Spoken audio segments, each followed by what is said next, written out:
અને જેને પોતાના સમાજનો ઇતિહાસ ખબર ના હોય એ સમાજ આ ધરતી ઉપરથી ખોવાઈ જાય છે, કોઈ ખબર નથી પડતી ભાઈ.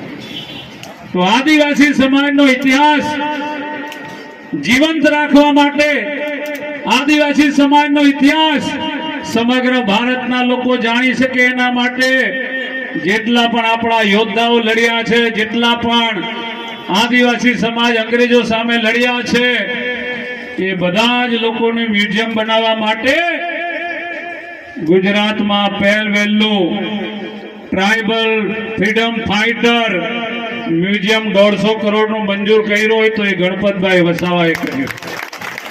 કેવડિયાની અંદર એનું બાંધકામ ચાલી રહ્યું છે. મિત્રો, આવા અનેક કિસ્સાઓ છે. આ ગુજરાતની ધરતી ઉપર બાપ દાદાના સમયથી આદિવાસી સમાજ જંગલની જમીન ખેડતો, પણ 1 એકરનો ટુકડો ભૂતકાળની કોઈ સરકારે નહોતો આપ્યો. નરેન્દ્રભાઈ મોદી સાહેબે અમને કામ સોંપ્યું અને અભિયાન તરીકે મેં ઉપાડ્યો.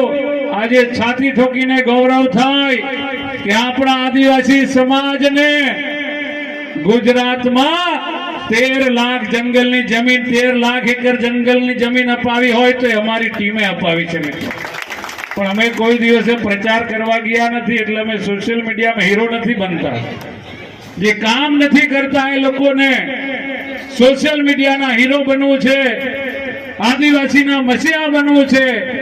આવા લોકોથી આપણે બધાએ ચેતવાની જરૂર છે. મિત્રો, ત્યારે આજે વિશેષ વાત ન કરતા ફરી એકવાર આ વિસ્તારના મારા તમામ આદિવાસી સમાજના વડીલો, યુવાનો, માતા બહેનો બધા જ લોકોને હું ફરીથી લાખ લાખ વંદન કરું છું કે આદિવાસી સમાજ જેને ભગવાન માને છે એના આજે સ્ટેચ્યુ તમે અહીંયા પ્રસ્થાપિત કર્યું, એનું રેગ્યુલર સાફ સફાઈ થાય અને પુષ્પાંજલિ થતી રહે, એને ફુલહારો ચડતા રહે, એ બધું જોવાની જવાબદારી હવે આદિવાસી સમાજની બને છે. ત્યારે આપ સર્વે અહીંયા મારું ઉષ્માભેર સ્વાગત કર્યું.